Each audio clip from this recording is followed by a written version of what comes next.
Selamat pagi semuanya. Selamat pagi. Semoga kita semua dalam keadaan sehat dan semoga virus corona cepat berlalu agar kita dapat bertemu kembali. Di sini izinkan saya memperkenalkan diri saya. Nama saya Bima Kudia Somi.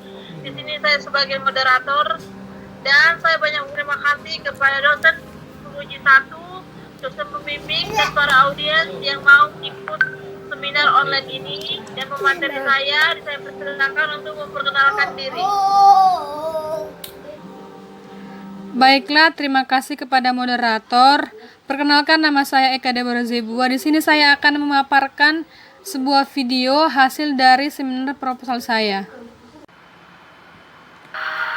Selamat pagi buat semuanya. Perkenalkan, nama saya Eka Deborah Zebua dari kelas reguler A PGPAU tahun 2017. Di sini saya akan menampilkan hasil penelitian saya mulai dari bab 1 sampai dengan bab 5. Di sini saya mengangkat judul yaitu hubungan pola asuh orang tua terhadap kemandirian anak di TK Parulian 2 Medan. Yang melatar belakangi penelitian saya adalah pengaruh pola asuh orang tua terhadap anak usia dini.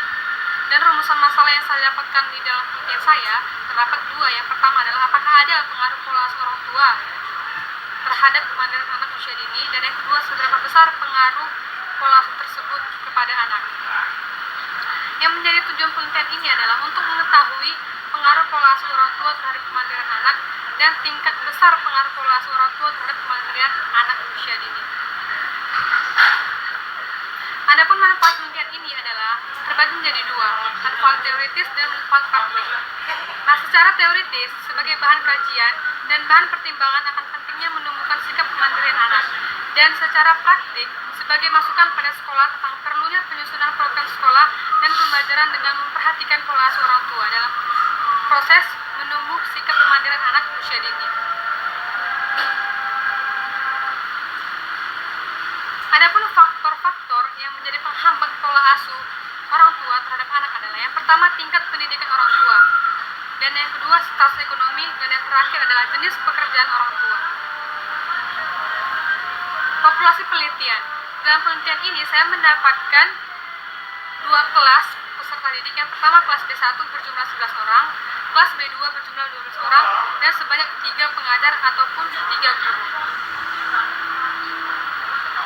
Di dalam penelitian ini, saya melakukan kisi-kisi penelitian, yaitu merumuskan pertanyaan-pertanyaan instrumen yang akan digunakan untuk mendapatkan data-data secara detail dan fakta untuk saya jadikan sebagai laporan saya ke depannya.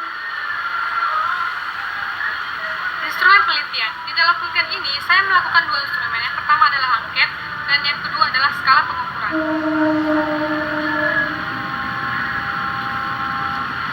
Data penelitian saya peroleh, saya mengambil dari data primer dan data sekunder, di mana data primer ini diperoleh langsung oleh peneliti atau sumbernya dengan menggunakan metode pengumpulan data yang sesuai, dan sekunder diperoleh dari bahan kepustakaan seperti buku-buku ataupun dari jurnal ataupun bisa diambil dari Google. Pembahasan.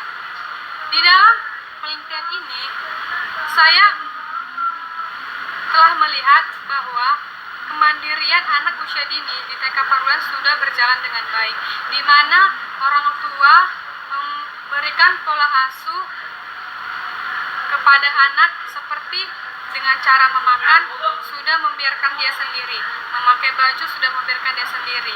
Jadi begitu sampai di sekolah, guru-guru ataupun calon guru tanpa memakaikan kembali, tanpa menyulang dia atau anak tersebut, anak sudah mengerti dan paham. Dan yang terakhir adalah kesimpulan. Simpulan dari penelitian saya ini adalah keluarga diharapkan senantiasa berusaha menyediakan kebutuhan baik biologis maupun psikologis bagi anak, serta merawat dan mendidiknya. Keluarga diharapkan mampu menghasilkan anak-anak agar dapat tumbuh menjadi pribadi yang dapat hidup di tengah-tengah masyarakat. Di sini, simpulan dari penelitian ini bahwa selain guru, orang tua, tapi masyarakat juga menginginkan bahwa agar anak-anak dapat bertumbuh dan berkembang dengan baik dan akan diajarkan pola asuh ataupun kemandirian yang sesuai dengan yang kita harapkan. Saran dari penelitian ini adalah kepada orang tua maupun guru sangat baik jika memberi kasih sayang yang lebih kepada anak, tapi akan lebih baik jika anak bisa mandiri dengan pola asuh yang baik yang kita berikan kepada anak. Sekian hasil dari penelitian saya ucapkan terima kasih, selamat pagi. Saudari Eka sudah memaparkan videonya. Buat penguji 1 dipersilakan untuk memberikan pertanyaan atau saran. Baik, Pak. Terima kasih kepada moderator. Saya akan bertanya kepada pemateri SKD 2002. Apa alasan Anda melakukan penelitian di sekolah tersebut? Terima kasih. Eka untuk menjawab. Baik, terima kasih buat pertanyaan dari Ibu Lemina Natalia Sinaga. Di sini Anda menanyakan mengapa saya melakukan penelitian di sana. Karena di daerah sekolah tersebut atau di daerah rumah saya sendiri itu masih rata-rata orang tua memanjakan anak secara berlebihan, mulai dari makan, memakai baju, dan sampai memberikan uang jajan yang berlebihan kepada anak usia dini. Sementara itu akan membuat anak tidak mandiri. Makanya dengan hal demikian saya melakukan penelitian di sekolah tersebut. Terima kasih. Saya kembalikan kepada moderator. Oke, bagaimana untuk dosen penguji 1, apakah jawabannya dapat diterima? Baiklah, terima kasih jawabannya diterima. Oke, selanjutnya dipersilakan dosen pembimbing untuk memberi pertanyaan ataupun saran.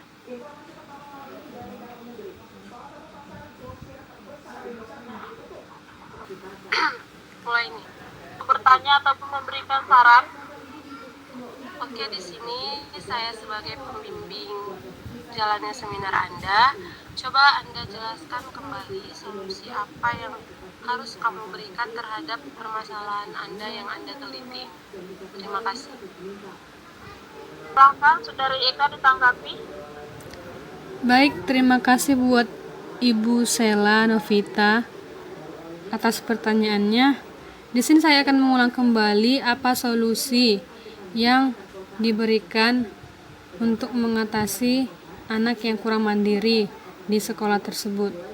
Jadi selama saya melakukan penelitian itu, solusinya adalah kerjasama antara orang tua dan guru dalam mendidik maupun melatih anak, bukan hanya dalam pengetahuan tetapi juga di dalam membimbing anak untuk karakternya seperti mandiri. Di saat anak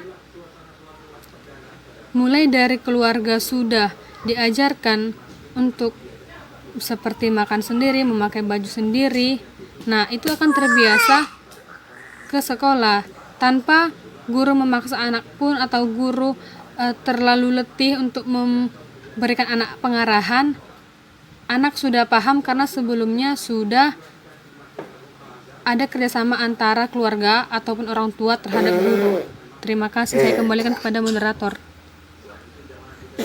Oke, bagaimana dosen bimbing? Apakah jawabannya dapat diterima? Oke, saya terima, tapi ada baiknya Anda mencari lebih banyak lagi solusi yang bisa menyelesaikan permasalahan yang Anda teliti ini. Terima kasih. Oke, selanjutnya dipersilakan audiens yang ingin bertanya ataupun memberikan saran. Baiklah, terima kasih kepada moderator. Saya Yazmina Arwani Pak Pahat dari kelas regular A PAUD 2017. Saya ingin bertanya kepada presentator terkait kemandirian anak. Menurut presentator sendiri, Apa yang membedakan antara kemandirian dan motivasi yang membuat anak lebih percaya diri? Karena kan jika dilihat dari latar belakangnya itu seperti mandiri membiarkan anak belajar sendiri atau bersekolah sendiri tanpa adanya rasa sedih ketika ditinggal orang tua dan lain-lain. Jadi apakah itu berbeda dengan percayaan diri atau bagaimana? Baiklah, terima kasih. Saya kembali kepada moderator. Oke, baiklah. Dipersilakan Saudari Eka untuk menanggapi. Baik, terima kasih buat Ibu Yasmina Arwani Pakpahan. Jadi pertanyaannya tadi itu apa hubungan kemandirian anak dengan pengetahuan?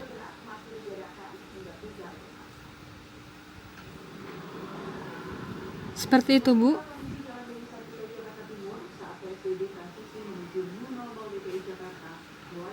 Terima kasih buat Ibu Yasmina Arwani Pakpahan yang sudah bertanya, dan pertanyaannya adalah apa yang membedakan kemandirian anak dengan kemampuan intelektual anak. Jadi di dalam penelitian saya ini saya menemukan perbedaannya. Kalau kemandirian anak itu seperti anak bisa melakukan hal atau sesuatu yang sewajarnya tanpa diajarin orang tua ataupun guru, tetapi masih didampingi. Kalau misalnya salah, bisa diperbaikin. Sementara kalau kemampuan intelektual itu sebelumnya kan kalau di sekolah sudah. Baik, selanjutnya kemampuan intelektual. Kalau kemampuan intelektual itu kan sama dengan pengetahuan anak. Jadi kalau di dalam kemampuan intelektual anak memang harus selalu didampingi oleh guru maupun orang tua. Ini yang membedakan antara kemandirian dengan kemampuan intelektual anak. Terima kasih. Saya kembalikan kepada moderator. Bagaimana, Saudari Nina? Salah. Audiens, apakah dapat diterima? Jadi, untuk kepercayaan, skip ya, agak berisik.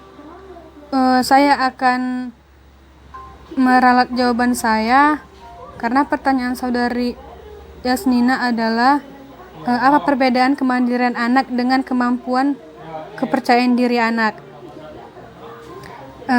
Di sini kemandirian bisa kita ketahui bahwa anak mampu melakukan sesuatu dengan sendiri, seperti belajar sendiri di rumah, tapi masih didampingi oleh orang tua dan lain-lain.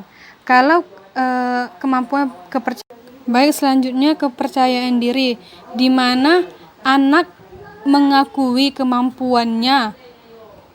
Contoh, di saat guru menyuruh anak untuk menghitung angka 1 sampai 20. Nah, si anak langsung mengangkat tangan dan dengan percaya dirinya, dengan dia mengakui bahwa dirinya bisa, dia menghitung secara langsung tanpa banyak basa-basi. Seperti itu. Saya kembalikan kepada moderator. Apakah jawaban dapat diterima? Berbeda. Tata? Baiklah. Terima kasih buat Saudari Yasmina. Untuk mendorong kemandirian anak dengan kepercayaan diri anak itu berbeda, di mana di dalam kemandirian itu anak selalu diingatkan kembali kalau misalnya lupa akan hal mandiri, misalnya dia apakah saudara audiens sudah dapat diterima jawabannya? Lagi diterima. Baiklah, sudah bisa diterima. Terima kasih. Saat ini, seminar ini saya persilahkan untuk pemateri untuk mengucapkan kata terakhir. Saya dipersilahkan. Kasih buat pembimbing saya yang sudah Baiklah, terima kasih buat pembimbing saya yang sudah dapat menghadiri seminar proposal saya. Terima kasih buat penguji 1 yang sudah memberikan pertanyaan dan dorongan yang membuat saya lebih baik lagi ke depannya, dan kepada audiens yang sudah dapat hadir dan juga bertanya. Dan untuk semuanya saya ucapkan terima kasih. Selamat pagi.